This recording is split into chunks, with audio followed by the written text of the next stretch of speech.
There we go, and I'll go full screen so that we can see the best view possible. And we do have a live student here today, and I'm also getting going on my EduCreations recording. Okay, so I know I always reiterate this, but I say it all the time because sometimes people might be tuning in just for the first time or see this recording for the first time. If you have trouble seeing what I'm working with on my screen behind me here, don't panic. All of these screens are recorded and listed on the EduCreations site. So I do a recording of the actual video conference and a separate recording of what's going on back here. This topic, this is all about sun gazing and kundalini and intentional partnership with the sun, and essentially combining your inner solar connection to the outer solar manifestation and using that to create new events in life. So one of the pictures that I was specifically bringing up today in order to share with you, and I hope that you can see it on the screen behind me. I'm going to make it as giant as I possibly can. This is a drawing that I did. It's just like a pretty quick pencil sketch. And I hope that you can see the colors on it because that was what I was trying to get at. That essentially, when I sun gaze, this is what I see. And I share it with you as a type of let's say a clue, or like if you realize that you are on the right path, this tells you when you are on the right path. Again, I do not see this with my physical eyes. And okay, so I sent out lesson 12. Lesson 12 gives very specific information about exactly how to do this and how to do this safely. So if you're all good because everyone's either watched the lesson or has access to them. I'm most concerned about being a responsible bringer of information, and that if someone was tuning in for just this one webinar, I would want to make sure that they didn't. It's like, don't just jump in and try to run a marathon on your first try to run. Don't just jump in and try to do a triathlon. It is essential to work up to these levels. So it is best to begin sun gazing early in the day or late in the day. And I find that where I live, I'm just going to move this back so that you can see me a little bit better. I find that where I live, it is most convenient to sun gaze later in the day. And even now that I've moved to the West Coast, we have beautiful Pacific sunsets. I love it when I time my day so that I can be driving along and see the actual solar disk going down into the sun. Those are really wonderful times to soak up the sun because it is being filtered through many layers of the atmosphere and you have less intensity to have to deal with. All of this has to do with your chakra system. That's also why I had a big picture of the chakras, because your chakras are similar to electrical, I want to say transformers, or the wiring within an electrical system, that you cannot plug your apparatus of your body directly into a power station because you would fry your apparatus. It's not built for taking that much energy immediately. And it's the same thing with your current state of your neurology and the sun. The sun is total consciousness and total awareness. And that is a lot to be subjected to. Even if you look at plants, plants can be burned by the sun. Plants can be overwhelmed by having too much sun. So plants actually work together in order to shade little tiny seedlings so that they have a chance to grow and become strong enough to withstand full sun. So each one of us, when you first start off, think of yourself as a little seedling, and you don't want to overexpose yourself. Also, another key thing is we are talking about utilizing your third eye. I do not use my flesh eyes when I am sun gazing. So most of the time I wear a cowboy hat and it's kind of bent down. So I can use that to shade my physical eyes. But it's funny, I was somewhere recently and I was wearing my hat and I was sun gazing and someone said to me, but you're shielding your third eye. And I said, no, the light gets through because the light penetrates matter. So now we can talk about your third eye and your pineal gland. Your pineal gland is situated deep at the center of your head. So although it is anatomically structured like your physical eyeball, it does not have an actual aperture or a lens or a way that light can enter into it. Ha ha ha, what a strange thing for the body to develop, a blind eyeball. Hi there. blind eyeball in the center of your head where it's never exposed to actual light? Well, there's a reason for that. It is at the center of your head because it is stimulated by direct neural stimulation or by thoughts. Thoughts themselves are a type of vibration or a type of energy, and the third eye is stimulated by direct energy and thoughts back to the sun, because the sun is a big ball of thoughts in the sky. The sun is a big giant thinker. The sun is an emanator of thoughts and consciousness. So there is a safe way to expose yourself to those thoughts and consciousness. And when I say safe, it's like pleasant and giving you the desired results. You know, like with food, like no one wants to have food crammed down their throat, you know? You want to take sensible bites and chew your food and actually take time to swallow it, all right? So, you know, I've spoken in the past in class about being a taste bud on the tongue of God. This is even one step up from that. This is really reclaiming or repurposing your divine birthright, which is you are a piece of the sun and you're supposed to be connected to it just in the same way that you are or were connected to your mother and got nourishment from your mother when you were a tiny infant in the womb and when you were first born. So this is like the idea that of not being able to connect with the sun is almost unimaginable, but it's something that you have to work up to. So one of the first things is developing the proper anatomy. Aha. So one of the other things, I'll go back to anatomy or just shift this around so you can look at the person a little bit too. One of the things I wanted to talk about tonight is the analogy of turning into your light body and the changes that one goes through during puberty and adolescence. So here on this video, we are all adults. We all have adult human forms and have all experienced the changes that happen in early adolescence when your child's body is exposed to new hormones and changes and develops new capacities, like the capacity to reproduce biologically. We've all been through that transitionary stage. And this is a very similar type of transition. Going from being a solid food object eater to being a light eater is a similar transition as going from being a child or pre-adolescent into being an adolescent and an adult. It has to do with developing anatomy. So many people, their third eye or their pineal gland is in a dormant or undeveloped state, in much the same way that reproductive organs before one enters into puberty are in a dormant or less active state. And it is only when they are flooded with hormones and exposed to the right environmental capacity, the right environmental, let's say, stimulus, that it tells the body, aha, it is now time for me to put energy into these organs. It is now time for me to bring these organs up to speed and bring them to maturity so that they can perform their function for this organism. It is the same thing with your pineal gland.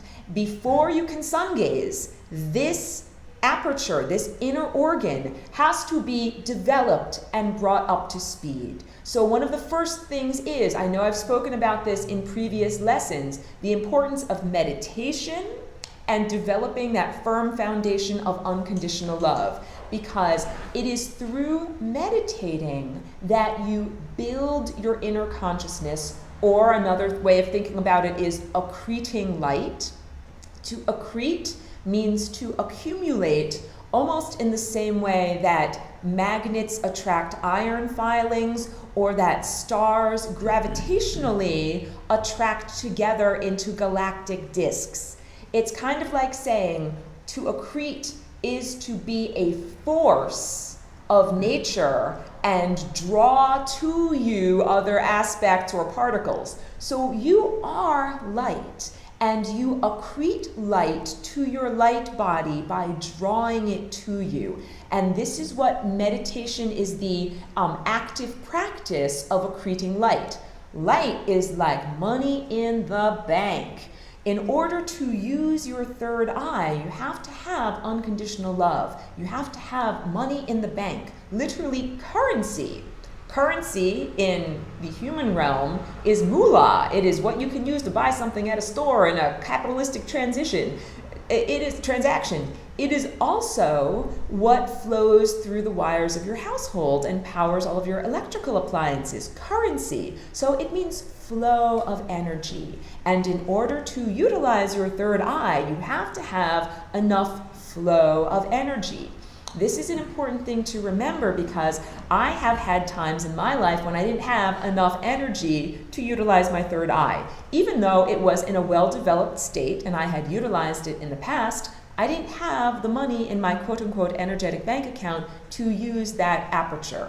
And there are many people who have this experience. It's important not to be hubristic or ego-centered when you begin to develop your third eye and you're like, wow, I'm so special, I'm so lucky, I have these magic powers. And then if you don't have your third eye functioning, be like, oh no, where did my magic powers go? I must be a bad person. It's like, no, it's not like that at all. If you don't have money in the bank to buy something, it's not that you're a bad person, it just means that you need to go earn some money or practice frugality, and then you can spend money. So when I talk about frugality with your energy systems, I'm talking about energetic frugality. So there are ways of cultivating your energy that help you to accrete light, and then there are ways of frittering it away. Mostly, conscious verbalized thought is friction. It is mental friction. So if you're mentally chattering away all throughout the day, mostly that's like throwing money out the window. It's like leaving your windows open during heating season, If you can, during the day, act in inner silence. If you can, during the day, be an observer and observe your thoughts.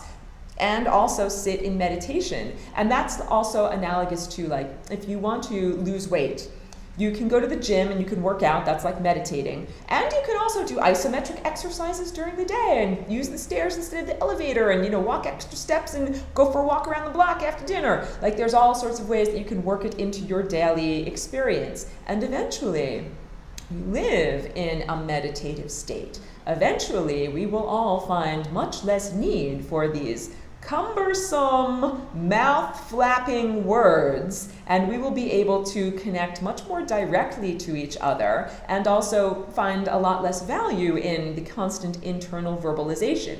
In order for me to connect with the sun and the solar consciousness, I have to turn off my conscious verbalized mind. But that does not mean that I go to sleep. It means that I sit in a meditative state. So let's get back into, first, it is necessary to grow the necessary body parts to be able to receive nourishment directly from the sun. And this has to do with reawakening a dormant gland that is within each one of us. So the pineal gland is mostly dormant and has been kept in a state of dormancy, or even, let's say, when muscle is atrophied, it's almost like a type of atrophy that very few people in this time and place have their pineal glands fully flourishing, but that is, of course, changing.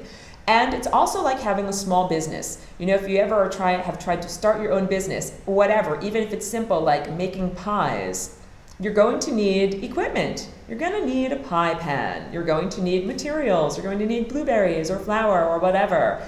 It's the same thing with getting your pineal gland up to speed. It requires energy. It requires an investment. Once you get that initial investment, you then have the equipment that you can use to get even more energy.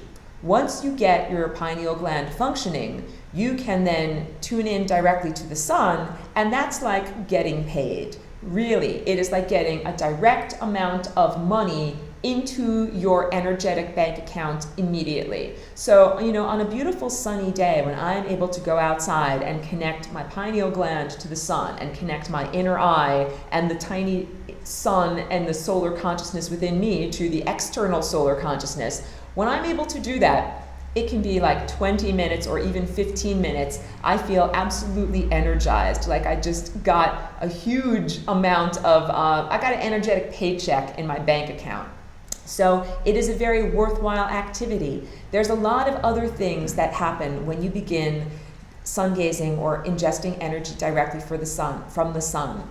First, and I apologize if I'm going, it is because inside I'm actually moving at a faster rate than my mouth parts can flap and make these words. Okay, so when I ingest energy directly from the sun, that helps me, that helps all of us. It helps one to accrete light even faster.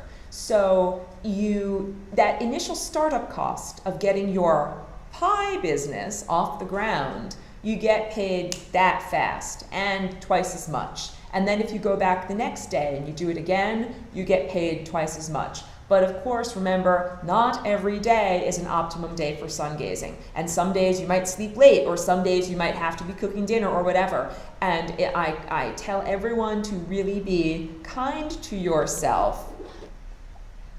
And Noelle's comment says, only this is your eye business. So like saying like to go at a comfortable rate, like no one else can tell you like when it is time to do it. Am I understanding you correctly? I'm just going to wait for him to respond and take a little drink. Because this is about your own inner development, and you should proceed at a pace that it feels comfortable and right to you. So I'm presuming that I'm interpreting your comment in that way. This is also about, okay, making a pun from pie business, but that is a triple entendre now. So yes, the pie business. Once you begin to really sell your pies or really sun gaze on a regular basis, you will find that your higher faculties awaken at a much higher rate. So you might have direct insight, like just a sense of knowing that something is true, or see multiple timelines and begin to perceive multiple realities, or begin to perceive some of these higher dimensional presences that are not physical corporeal beings that look humanoid, such as orbs, or UFOs, or light beings, or sprites. So yes, sun gazing is the freshman agenda of matriculating to the University of the Universe. Okay, so freshman year, it's like you have gotten to the level of unconditional love. You are now entering the University of the Universe. This is your library card of the universe, and sun gazing is one of the first things that you can do. It is so personally empowering because literally you can learn anything you want to learn directly from the sun. Google is interesting and YouTube is wonderful, but I'm really telling you that there is a wealth of information that is available right directly above your head every day. And eventually through practice, it is possible to gain that direct solar connection, whether or not you're directly in the presence of the sun. So sometimes the sun is on the opposite side of the planet. What are you going to do at those times? Sometimes it's cloudy out. And I had to deal with that when I lived in the Northeast. There were 5 months of the year when it was either cloudy or overcast or snowing, where I could not directly connect to the sun. So I'm interested to see how my personal experience of circadian rhythm and having a physical form will be different now that I'm relocated and I live someplace where there's a lot less snow. But of course, there are still overcast days. There's still a lot of rain. So I'm going to see how things go. But I have found that, like Ed suggested, even on a rainy day when it's very overcast, it is still possible for me to be someplace, like you can even sit underneath trees or underneath an umbrella and you can still connect. So also part of this is creating a complete circuit. And in the wintertime, I never really advocated like going outside and actually sitting on the ground and actually putting your feet on the ground.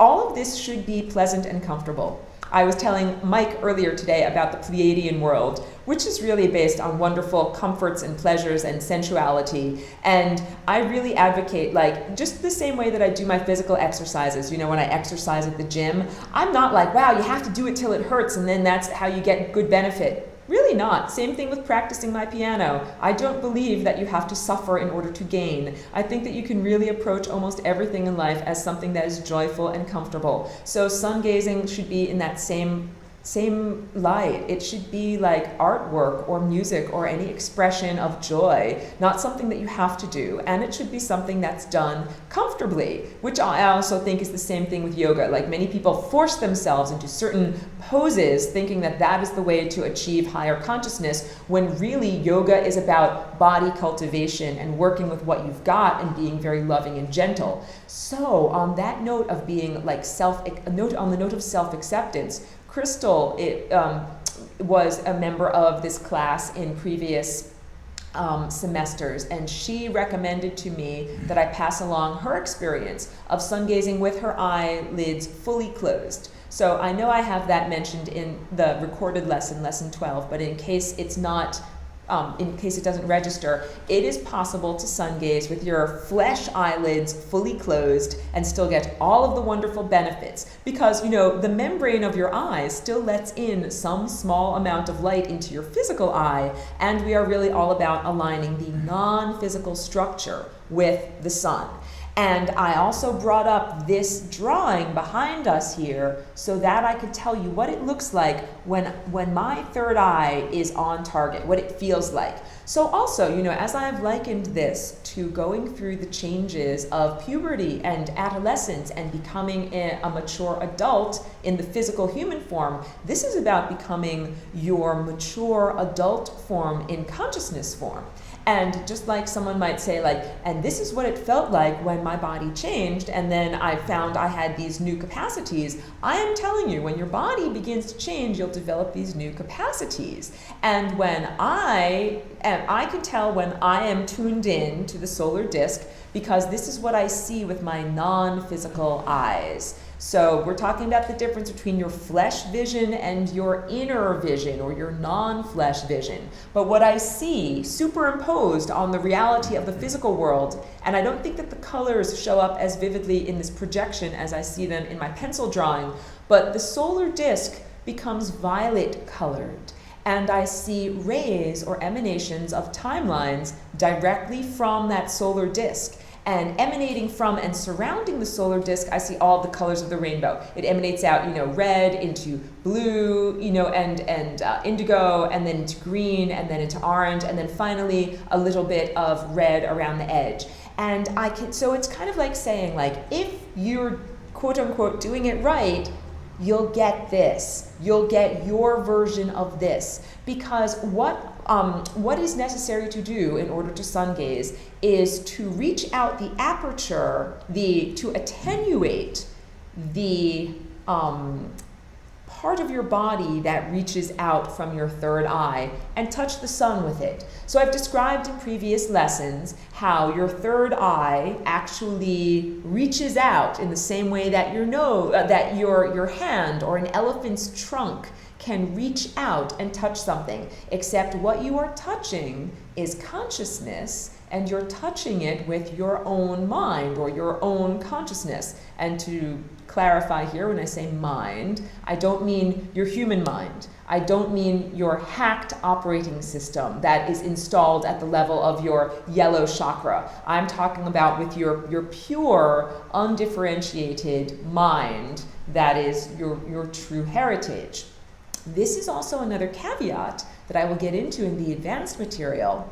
Be cautious of what you touch with your mind's eye. It's like when you smell something, you are ingesting molecules of whatever you smell. Why would you want to smell like a pile of shit? You wouldn't. You're ingesting shit molecules, literally.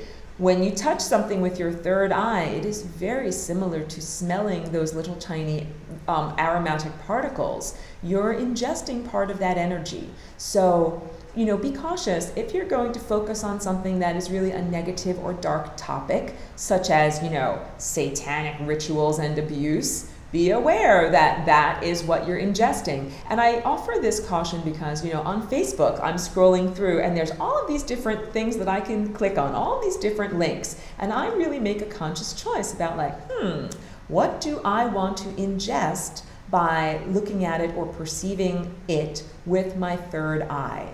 Because at this point in my experience, I understand that, you know, my third eye is activated, and what I am looking at, I am understanding on more than just the surface level. So I make conscious choices, just like I'm really choosy about the food that I eat.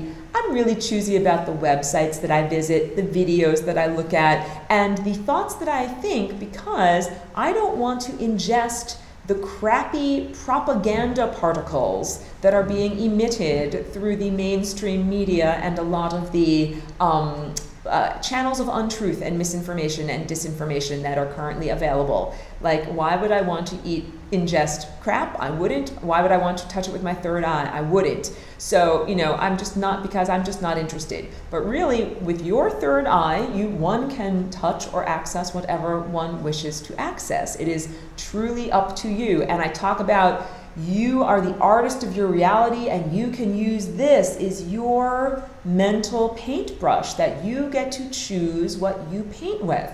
And I can also liken it to the experience of being on a psychedelic journey. For many people, when they take a psychedelic substance, it opens up their third eye. So they now have, that's one way to get an immediate cash deposit in your energy bank. Take a psychedelic, seriously. But I don't advocate doing that every day, because it's also, let's call it, taking out an energetic loan. You always end up having to pay the piper at some point. So one cannot live consistently every day on LSD or mescaline or DMT, but certainly if you ingest those substances, you will get a huge energetic updraft that you can choose to apply in whatever way you wish to apply. So I also say it's similar to booking time on the giant telescope, like a Hubble Space Telescope or one of these really high-end instruments that, first of all, lots of scientists all over the world would like the privilege of being able to use it,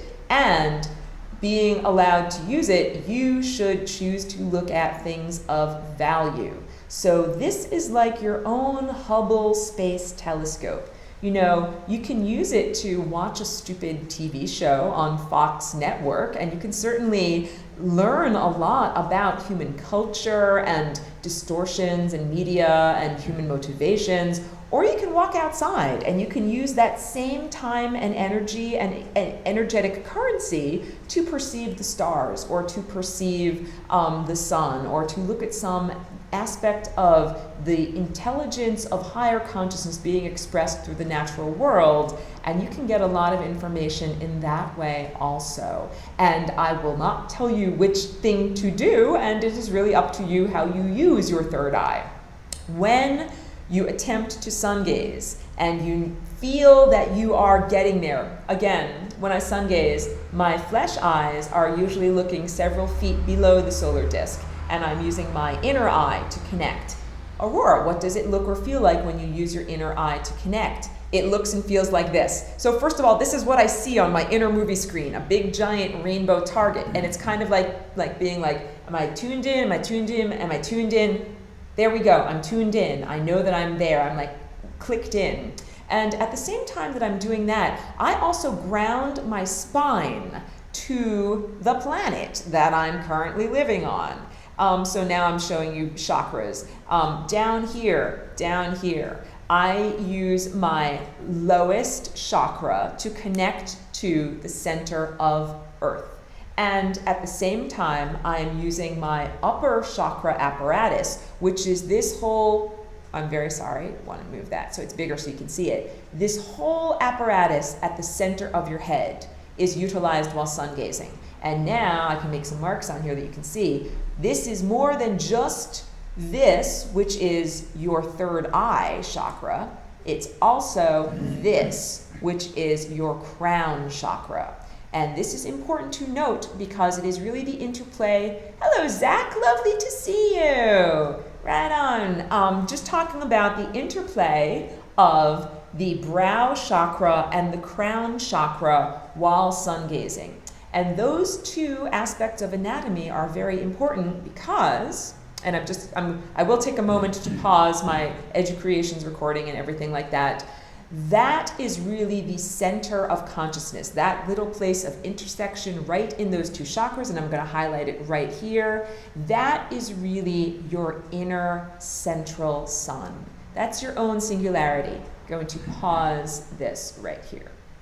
And we'll resume with the singularity.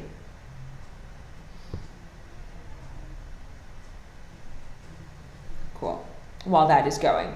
So just like a helicopter has two perpendicular parts, you've got your helicopter blades whirling around like this, and then at the tail there's the rotor that is rolling around like this. Well, that is absolutely essential for stabilizing the flight of that vehicle.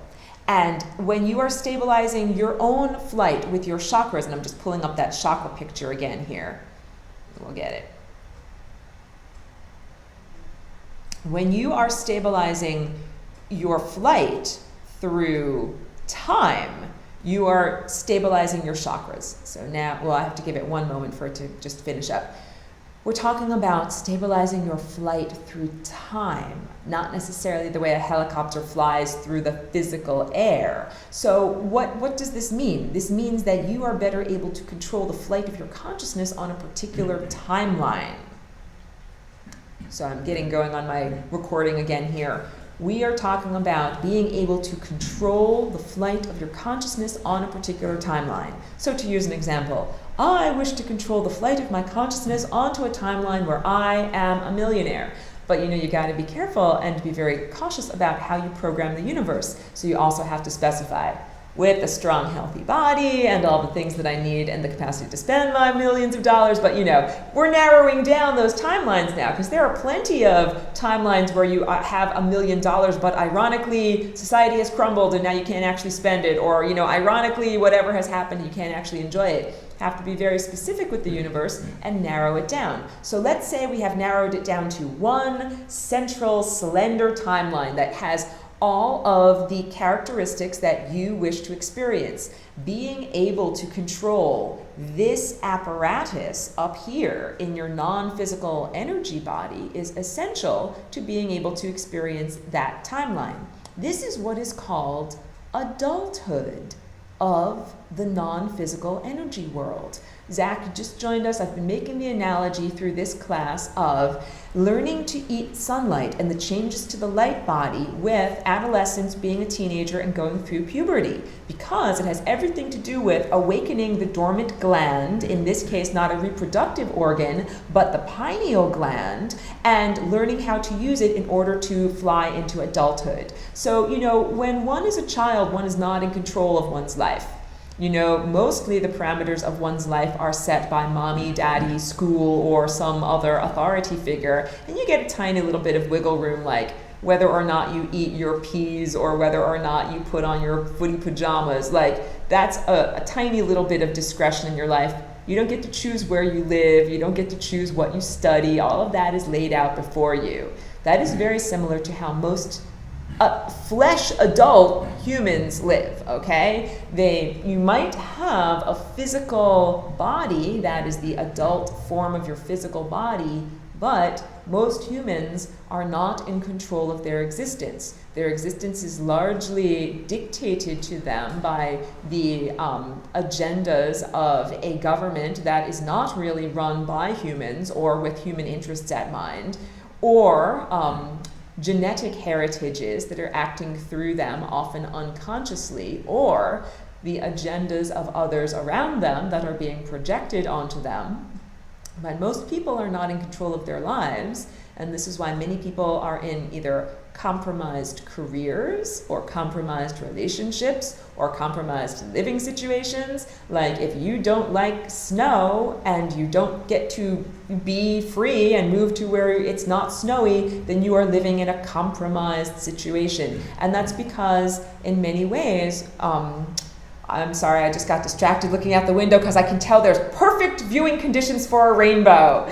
If you're in the Eureka area, you might want to run outside and check to see. We've been having severe showers all day long, and I can see the sun just burst through, and it's the perfect time of day. So, and I'm a rainbow hunter, so that means it's like you don't bag the big game unless you're out there looking for them. I would grab my umbrella and run outside, but we're on camera here. We can't do that.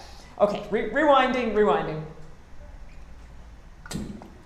But this goes back to being in control of one's existence. when one is a child, mommy and daddy make the choices for you and impose that existence upon you, and then you don't really get to learn. You don't really get to make mistakes and then learn about it. But then as you grow into adulthood, you do get to make your own personal choices about how you live your life and then learn from those mistakes, right? That's the idea. So now this has everything to do with cosmic adulthood. When you begin to activate your third eye, you begin to enter into cosmic adulthood. We're talking about intentional manifestation, using your imagination and the capacities in here to create the reality you wish to experience. And it's really important to do it from a place of divine unconditional love and to do it in a responsible way. That means really considering the ramifications of your actions. If you drive a car, when something that's an important rite of passage, when one becomes an adolescent, one usually gets a driver's license and gets to drive their car. It's like you get to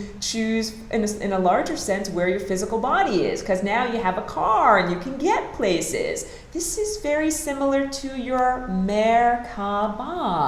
I was teaching about that in last week's episode, that is your light body vehicle. It's analogous to your car. You start to get the keys to your car when you start to open up your third eye and enter into cosmic adolescence and adulthood, and it's necessary to be responsible with the way you drive your car. So you wouldn't just drive your car like without knowing where you're going. You need to know where to go, and you want to make sure that your destination is a safe place and all of these other important things. You're not going to run out of gas on the way there. So, you don't want to materialize in the wrong dimension and find yourself in a bad neighborhood with no gas to get home. These are important things to keep in mind. So we are also, as a planet, or let's say as a planetary culture on Earth right now, humanity is reaching this new level of development and this new stage of personal responsibility. And I say this because you can only take personal responsibility if you are actually in control of your life. Let's say that you were born as a slave, okay? And you never got to choose what you did or where you lived or what work you did, and you really couldn't claim responsibility for a lot of the things that you did, except, let's say, in terms of like personal interactions, like the way you treated people around you or whether you were kind or cruel to them. But you didn't set up the way the farm worked, you didn't set up the way the mine worked, you didn't set up the way the animals were taken care of, like you just went through your paces and followed. Well, that is very similar to how most people live their lives. They didn't set up society, they didn't set up anything, they're just going through the paces and in many ways following patterns that were established for them. Not to be unkind, but I would characterize most people who live in this time and place as slaves. Economic slaves and mental slaves. And it's unkind because no one likes to be pointed out like, hey, something, you're not free. You don't have these capacities. You can't do this. But instead of like feeling angry or feeling poor about it, a better thing is to say like, what are the ways to get free? So I have been teaching them throughout this course, and lesson 18 is really the key to how to get free. It's self-protection against negative thought entities. So Quimby and Zach are familiar with those techniques, but basically it has everything to do with keeping out the energy that you do not wish to have enter into your third eye and your pineal gland. Think about that. Entities whom you do not wish to be putting energy in and thoughts and information into you occasionally hijack your pineal gland and put things in there. If you ever have had an anxious thought, ever, like, oh no, I hope my house isn't burning down, like, oh no, I hope I didn't leave the iron on and the house isn't burning down, or oh no, I hope my loved one didn't get run over by a car, or oh no, I hope that, blah blah, bad thing didn't happen. If you've ever had one of those thoughts, and I'm sure if you're in a human body here in this time and place, you probably have had one of those thoughts. You have had a negative external being, literally a invader to your world, implant against your will a thought into your mind through your pineal gland or through your third eye. So that's not a very pleasant recognition. It's like finding out, something, if you read your phone bill, they're charging you all sorts of taxes and totally taking you for a ride. And then be like, what, Aurora? I don't want to believe that. And then be like, you actually go to your phone bill and be like, wow, look at that. every month I pay 15 cents to this, BS tax. Well, that is happening on a large scale level to humanity. Humanity is being taken for a ride by a bunch of interlopers, a bunch of cosmic beings who for eons have been here kind of hunkering down and siphoning off energy on a monthly basis from your bank account or on a daily basis from your energetic bank account. Whenever you feel fear or thoughts of anxiety or feel that anxious feeling, that's literally what it feels like when energy is being siphoned off. And usually it is siphoned off through the orange chakra. This is the lower emotional chakra, as opposed to your heart, which is your higher emotional chakra, like unconditional love and all of those emanations that are higher. We're talking about this chakra right down here. And when I say siphoned off or hijacked or corrupted, what I mean is the chakra, instead of being nice and vertical up and down like this, instead it becomes canted at an angle. So if you've ever played with a spinning top, like imagine you've got a beautiful spinning lasagna and it's spinning and spinning and spinning. Well, if I suddenly stick a little stick into one of these flanges here, it falls over to the side. It literally loses energy. It loses kinetic energy. And that is what negative thought entities do by siphoning off your energy with a negative thought like that. Claiming, pardon me, I need a piece of drink of water. Claiming sovereignty of your body is the first thing, saying everything here from the epidermis inward is me, and I am the king or queen or sovereign ruler of that territory, and I do not allow in unwanted visitors. That's one of the big key first things. And this can be an important realization for people who are born into a time and place where pretty much since early childhood and infancy, you've had unwanted visitors hijacked and stuck on your chakras. It's like you've had unwanted beings in your energy field for a very long time. What is it even like to be clear? So it's quite amazing. And I'm speaking about it as a person who has experienced this transformation. Like, I now have very few of these unwanted negative thought visitors or entities that try to implant energy into my mind. And that is because my lasagna literally is spinning at an incredibly fast rate. And it's spinning so fast that these little guys, they try to get in, they can't. My lasagna is like, phew. I am, deflecting them. You can imagine this spinning so quickly that when the energy comes in, it is simply deflected or spun right off, like, through centrifugal force. And it is possible to raise your energy to that level and then to be free of a lot of these minor little troublemakers.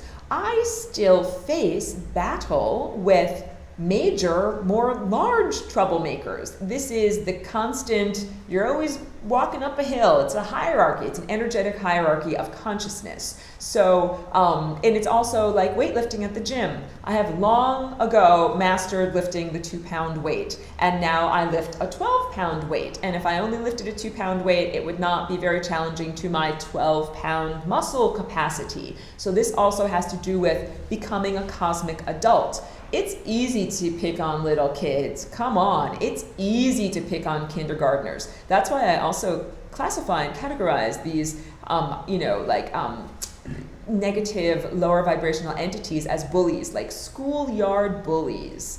They're, if you're a kindergartner, they're akin to like second graders. They're not even that high up on the totem pole, and that's why they pick on the little kids. So when one is first in stages of development and first begins to open up your third eye, one is quite vulnerable, especially if you have not yet activated your crown chakra, because that has everything to do with mitigating the tendencies of this, this chakra itself toward misinformation.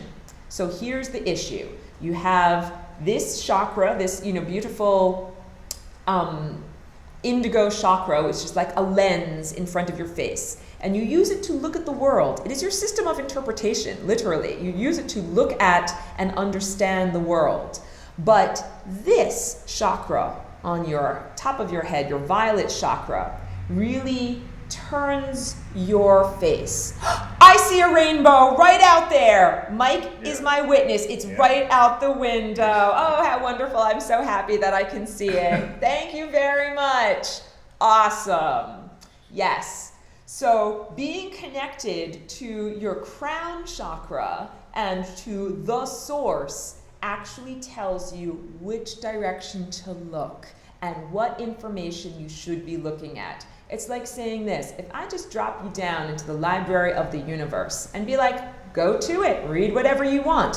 What if the first thing you read was like some steamy romance novel, you know? Like that could really color your impression of what the world is like.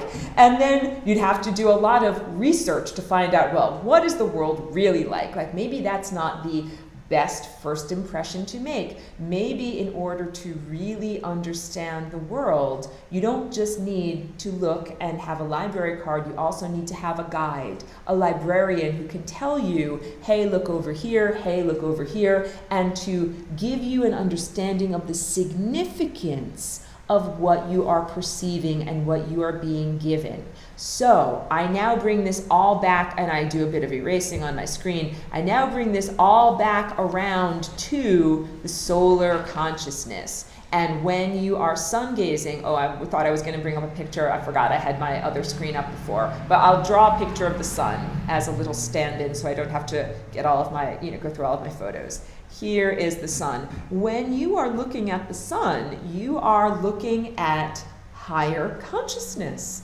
Or when you are connecting through your third eye to the sun, you are literally connecting to higher consciousness. Here's another good thing that I need to make clear. When I spoke on my recorded lesson, I said that we are all made out of the sun, the sun that we currently have in the sky.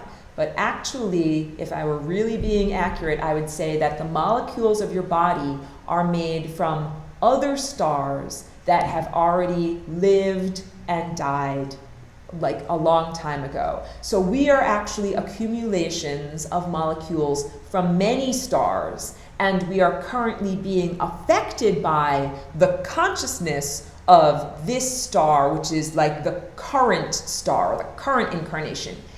And it's important to recognize and remember that all of these stars are portals of consciousness that connect to the great central galactic sun. So now I am drawing like a big giant black dot that represents the supermassive black hole at the center of our galaxy, and these arms that are kind of spiraling off around, those are all comprised of billions and billions, as Carl Sagan used to say, billions and billions of stars. And every single one of those stars is like a little tiny neuron in this giant galactic being. When you sun gaze and connect directly to the sun, and the rainbow's still out there and it's even bigger than before, when you connect directly to the sun, you are also connecting to galactic consciousness. The supermassive black hole at the center of our galaxy is the center of the consciousness, the entity that is this big. So how difficult it is to even imagine that. Imagine one tiny little neuron inside of your brain, and it might not have any conception of the container that it is within, or how large or extensive that container is. And that is the analogy of our planet. Our sun is one little tiny neuron in this enormous galactic being. And it is not individuated either. Like all of the neurons of your brain are connected and a blood supply feeds them all. That blood supply is analogous to the flow of energy and consciousness, or chi or prana through the universe. So when you are doing sun gazing, it has everything to do with cultivating your chi or prana, which happen to be, chi is the word for it that comes from China. Prana is the word that comes from the Ayurvedic or Hindu ancient tradition of the subcontinent of India, and both of those two cultures are outgrowths of the ancient antediluvian culture known as Atlantis. So they're two different words for the same type of energy, that in Atlantis, this would have been taught as basic schooling. That was taught to everyone, like basic hygiene. Like when you wake up in the morning, you brush your teeth, and when you wake up in the morning, you do your chakra exercises to cultivate your prana and your chi. Here in this time and place, that is considered to be only like that special people do it, but hopefully more and more, it is becoming a normal aspect of life. I'm talking about the idea of doing yoga or qigong or whatever your sacred spiritual dancing or ritual dance is all about. Making these movements with your physical body, making these controlled movements that mimic the flow of energy through your chakras helps you to accrete light. Ancient cultures knew this.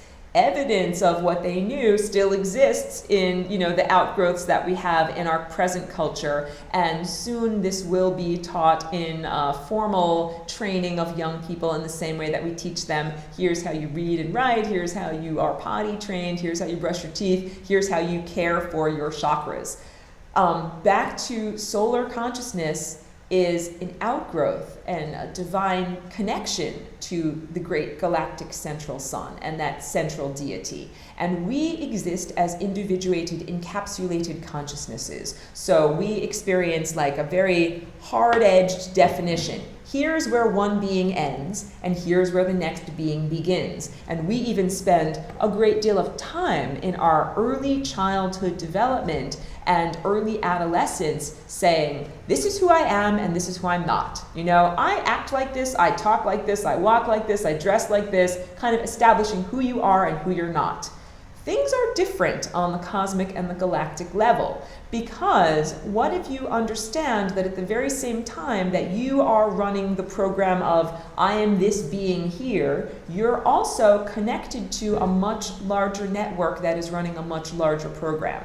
So today when I was driving my car, I received the analogy to use in order to speak to people about this. Oftentimes people now crowdsource. This is also used for large computing projects. I don't know if NASA did it, but there was some very large calculation that needed to be achieved by a particular research project. So what this research project did was reached out to users of home computers and said, hey, when your computer is idle and it's not doing anything, allow us to use your hard drive to do some of this calculation work. We can use many people's hard drives instead of having a giant warehouse-sized server or, a giant warehouse-sized, computer brain that's running this calculation.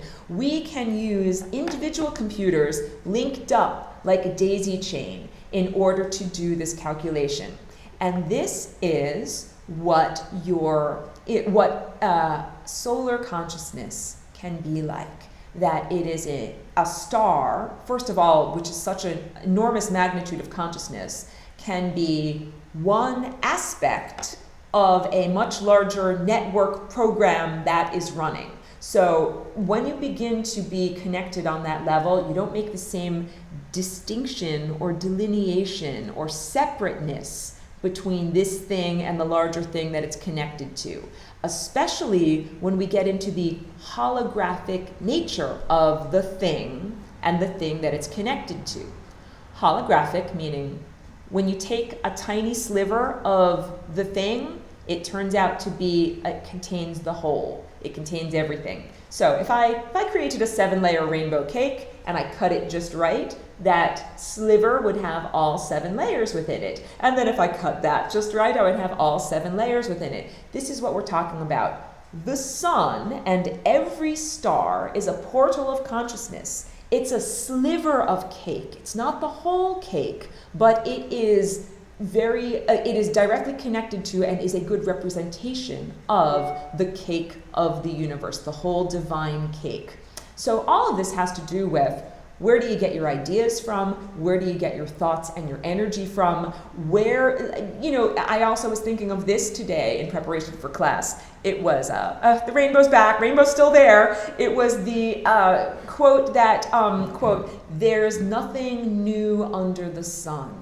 And that is so incorrect because really the act of sun gazing is divine partnership where each one of us You know, each one of us is a unique individual. That means there has never been a person like you ever before.